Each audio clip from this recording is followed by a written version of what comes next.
ईश्वर का न्याय बराबर है। आज का न्याय बराबर, बोलो, बराबर नहीं है। आपके पास पैसे हैं तो आपको, आपकी गलती है तो भी आप छूट जाएंगे, और पैसे नहीं हैं तो आपकी बिल्कुल गलती नहीं है तो भी आपको जेल में डाल दिया जाएगा अपराधी कह के।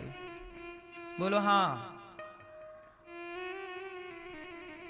अब तो सरकार कानून ऐसे भी बना रही है नए नए, जहां पर सामने वाले ने आपको आरोप लगा दिया कि आप गलत हैं, चाहे वो झूठे ही आरोप लगा दिया हो, आप तो सफाई भी नहीं दे सकते। अच्छा एक बात बताओ, मैंने आप पर कोई आरोप लगा दिया, तो आरोप सही है कि गलत है, इसकी जांच होनी चाहिए कि नहीं? बोलो। लेकिन सरकार ने अब नए जो कानून बनाए हैं उसमें सरकार का कहना है कि जरूरत नहीं है जांच करने की। किसी ने आपको कह दिया कि आप गलत हो तो बस आपको जेल में जाना ही पड़ेगा, और उसकी जांच करने की जरूरत नहीं है। अब ये कानून आ रहे हैं नए। बोलो हाँ। अब बताइए, ये न्याय है कि अन्याय है? तो सरकार न्याय के एक कदम है पास के, अन्याय के एक कदम पास है। अन्याय पहले ही कम था कि सरकार और अन्याय करना चाहती है। इसलिए हम कहते हैं कि देखो, बहू अपने सास ससुर पर दहेज का केस लगा देती है। आप जानते होंगे कितनी बहुएं हैं जो गलत केस लगा देती हैं? बोलो हाँ। कितनी लड़कियां हैं जो किसी लड़के पे झूठे ही बलात्कार का केस लगा देती हैं? ये बात सही है कि गलत है? कितने लोग हैं जो अपने अधिकार का दुरुपयोग कर देते हैं? समाज में ऐसे लोग हैं जिन्होंने गलतियां नहीं की पर झूठा आरोप लगा दिया गया और बेचारे जेल चले गए। अब बताइए कि किसी ने झूठा आरोप आप पे लगाया है तो उसकी जांच होनी चाहिए कि नहीं? बोलो। पर सरकार कहती है नहीं, जांच की जरूरत नहीं है। किसी ने बोल दिया आप गलत हैं, मतलब आप गलत हैं, बस। इसे क्या कहेंगे? इससे बड़ी मूर्खता हो सकती है? इतने अंधे तो धृतराष्ट्र भी नहीं थे, है ना? सबसे बड़े अंधे धृतराष्ट्र ही थे, पर वो भी इतने बड़े अंधे तो नहीं थे। जांच तो करा लो भाई साहब। जांच ये नहीं होगी, बोले जांच की जरूरत नहीं, अंदर चलो जेल में। अभी कुछ दिन पहले हमारे देश में एक आदमी को जेल में डाल दिया, 40 साल जेल में रहा। 40 साल के बाद उसे न्याय दिया सुप्रीम कोर्ट ने कि यह व्यक्ति निर्दोष है। 40 साल बाद न्याय क्या मिला?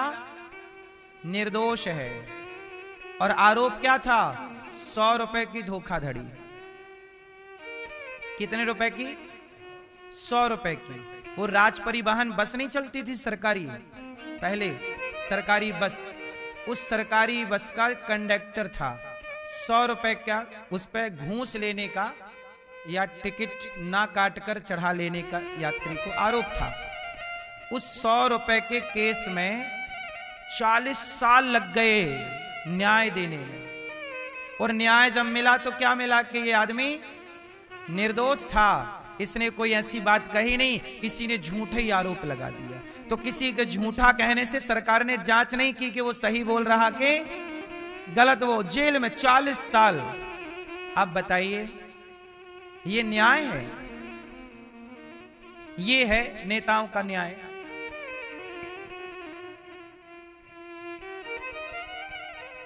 भगवान का न्याय अलग है साहब। अरे उसने आरोप लगाया तो एक बार आरोप की भी तो जांच हो कि सही है कि गलत। और चलो 1 महीना 2 महीने में न्याय मिल जाए, 1 साल के अंदर न्याय मिल जाए, लेकिन न्याय 40 साल। अब वो 40 साल जेल में रहा। अब उस 40 साल में तो उसकी जिंदगी खत्म हो गई ना? होगी खत्म कि नहीं? समाज में बदनामी हुई कि इसका बाप जेल में है, इसका पति जेल में है, इसका बेटा, जिसका भाई, जिसका पति, जिसका पिता जेल में होता है, समाज में उसे अच्छा कहां कहा जाता है। समाज की इस तरह की दबाव में वो रहे, लेकिन कोई नहीं सुनता यहां साहब। अंधा कानून, बहरे लोग, इससे बड़ी मूर्खता क्या होगी इस समाज की। इस देश में न्याय नहीं, न्याय के लिए आप लड़ते रहो, देते रहो वकीलों को पैसे, पैसे खर्च होंगे, बस न्याय नहीं मिलेगा। न्याय के नाम पे मिलती हैं तारीखें, तारीख पे तारीख, तारीख पे तारीख।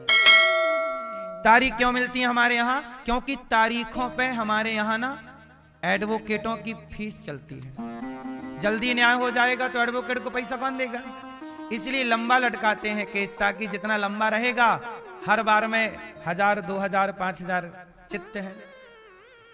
समझ रहे हैं लेवल भ्रष्टाचार का।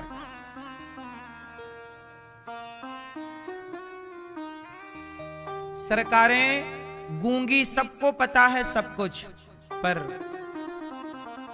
अंधेर नगरी चौपट राजा, टके शेर भाजी ठके शेर खाजा। ये पढ़ा था, देखने को मिल रहा है। थी अंधेर नगरी थानबूज राजा, टके शेर भाजी टके शेर खाजा। अंधेर नगरी और चौपट, चौपट राजा। ऐसा है न्याय इस देश का। क्या कहें, किससे कहें, उम्मीदें भी तो अब नहीं है किसी से। जिनसे उम्मीदें थी वही ऐसे कानून ले आए, कह रहे हैं कि अब जांच ही नहीं होगी, तुम आरोप किसी ने लगाया सीधे अंदर जाओ, कोई जांच की जरूरत नहीं। तो कुंती बुआ ने भगवान से हाथ जोड़ करके कहा, कृष्णाय वासुदेवाय देवकी नंदनाय चा नंद गोप कुमाराय गोविंदाय नमो नमः। कुंती बुआ ने हाथ जोड़कर कहा, कृष्णाय वासुदेवाय देवकी नंदनाय च। हे कृष्ण, हे देवकी पुत्र, यशोदा पुत्र, हे नंद पुत्र, मैं आपको प्रणाम करती हूं। नमः पंकजनाभाय, हे प्रभु आपके चरणों में कमल नयन कृष्ण आपको प्रणाम है। भगवान बोले, बुआ क्यों प्रणाम कर रही हो? कुंती बुआ बोली, आज मैं आपसे कुछ मांगना चाहती हूँ। मांग लो। क्या मांगती हो बुआ? आज कुंती बुआ ने कहा, हे श्याम सुंदर, जो हम मांगेंगे आप हमें दोगे? हाँ हाँ मांग लो। कुंती बुआ ने आज भगवान से क्या मांगा? विपदा संतु नः शश्वत तत्र तत्र जगत गुरु। हे प्रभु, हमें विपत्ति दे दीजिए। हमें क्या दे दीजिए? जोर से, विपत्ति। क्या चाहिए? विपत्ति। कन्हैया मुस्कुराए, बुआ क्या मांग रही हो? सारी दुनिया सुख मांगती है, आप दुख मांग रही हो। कुंती बुआ बोली, दुख क्या करोगी? अब भगवान कृष्ण बोले, दुख क्या करोगे बुआ, दुख का क्या करोगी? कुंती बुआ बोली, श्याम सुंदर, जब से जीवन में सुख आया है तब से हमें डर लगने लगा। क्या? बोले, सुख में ये डर लग रहा है प्रभु कहीं हम आपको भूल ना जाएं, क्योंकि सुख में भगवान को भूलने की संभावनाएं ज्यादा है। हमें डर लग रहा, हम भूल ना जाएं। कुंती बुआ ने कहा, हे प्रभु हमें दुख दे दो। हमें क्या दे दो? भगवान बोले, बुआ दुख भी कोई मांगने की चीज है? आज तक किसी ने दुख नहीं मांगा। कुंती बुआ बोली, प्रभु जब से हमारा बेटा राजा बना है, हमें तो डर सता रहा है। हमें प्रभु ऐसा दुख दे दो जिस दुख में प्रभु केवल आपकी याद बनी रहे, आपको भूलू ना।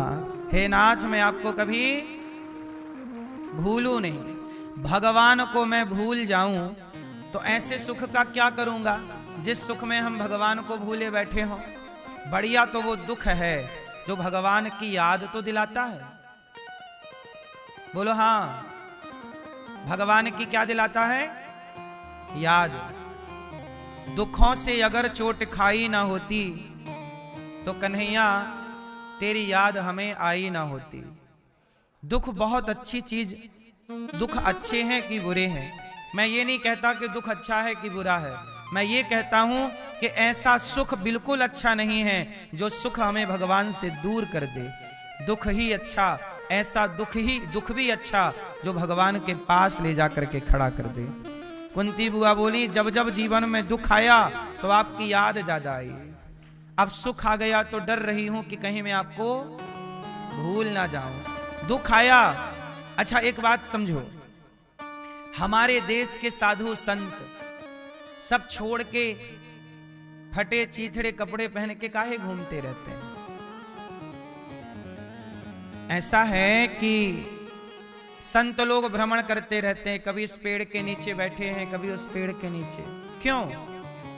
हम अच्छे महंगे गद्दों में, अच्छे कमरों में सोएंगे तो खा पी के सो जाएंगे, लेकिन जो फुटपाथ पर है, जो दुख उठा रहा है, वो ज्यादा भगवान को याद कर रहा है। आप ही बताओ, सुखी व्यक्ति भगवान को ज्यादा याद कर रहा है कि दुखी व्यक्ति? बोलो। मंदिरों में, तीर्थों में सुखी व्यक्ति कम होते हैं, मंदिरों में, तीर्थों में दुखी व्यक्ति ज्यादा होते हैं। बोलो हाँ। सुखी व्यक्ति भगवान को तब तक याद नहीं करता जब तक उसके जीवन में दुख ना आ जाए। इसलिए तो कबीरदास जी ने कहा, दुख में सुमिरन सब करें, सुख में करें ना। और जो सुख में सुमिरन करें, जो सुख में भगवान को याद करेंगे, उनके जीवन में दुख आएगा ही नहीं। दुख आता ही इसलिए है कि हम सुख में भगवान को भूल जाते हैं। इसलिए मेरी मां, हालात चाहे अच्छे हों चाहे बुरे हों, हर परिस्थिति में भगवान को याद जरूर करना चाहिए। अब आप लोगों को लगता है कि भक्ति का मतलब दिन भर मंदिर जाएं, क्या दिन भर पूजा करें? नहीं, भक्ति का मतलब दिन भर पूजा करना नहीं है। भक्ति का मतलब दिन भर मंदिर जाना नहीं है। भक्ति का मतलब क्या है फिर? क्या है मैया? भक्ति का मतलब क्या है? समझाओ जरा हमें, लाल मैया।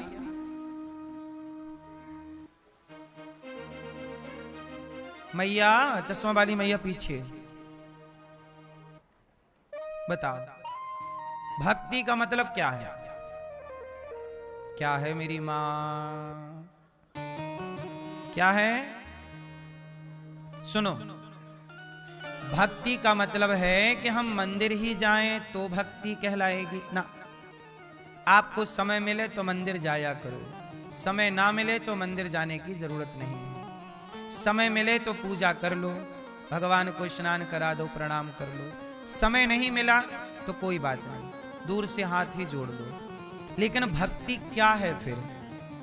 तो सुनो, भक्ति क्या है?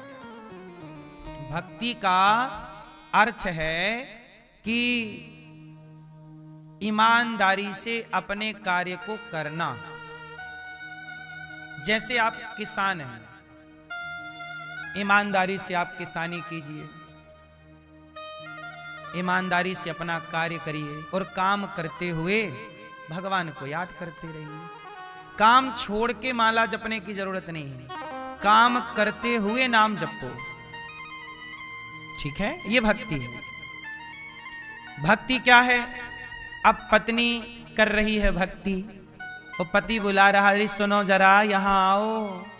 है जब बैठे रहो बुढ़े कहीं की, मैं माला जप रही हूं। अब पत्नी जप रही है माला, राम राम राम, पति बुला रहा यहाँ आओ।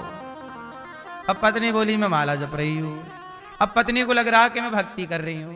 भक्ति नहीं कर रही हो, काम चोरी कर रही हो।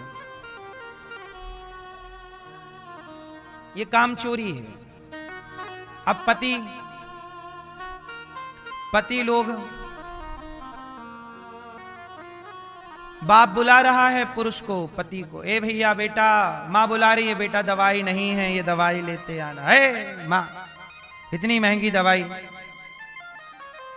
माँ भूखी मर रही है, माँ प्यासी मर रही है, बेटा को टाइम नहीं है देखने के लिए, दिन भर दुकान, दिन भर काम, दिन भर पैसा। ये भी आपकी काम चोरी है, कर्तव्य से भाग रहे हो।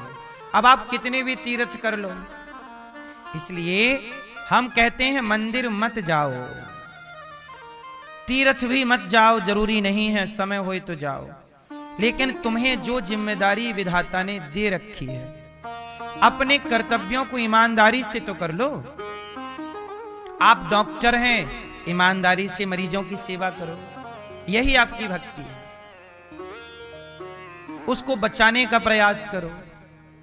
अब आजकल हमारे देश में डॉक्टर क्या करते हैं, तुम्हारा मरीज जिंदा रहे या मर जाए, पहले पैसा जमा करो 2 लाख रुपया, तब हम हाथ रखेंगे।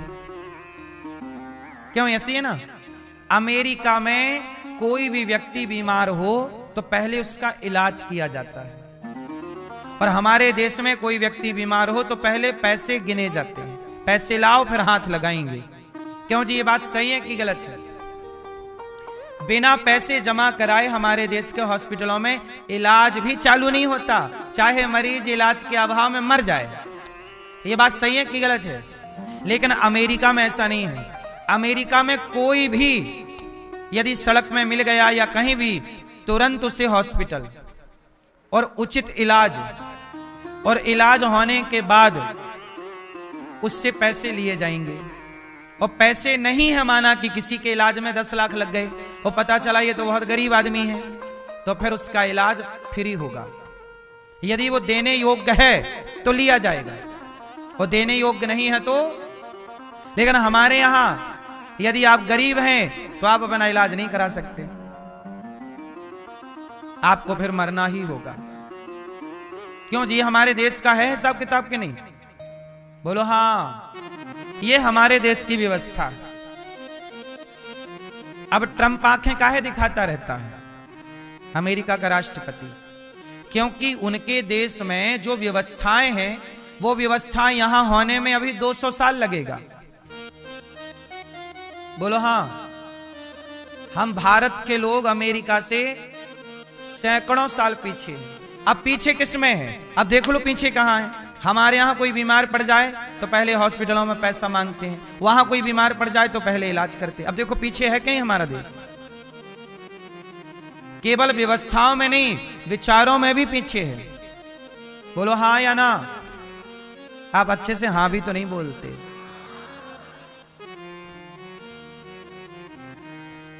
इसलिए हमारे देश में भ्रष्टाचार ज्यादा है।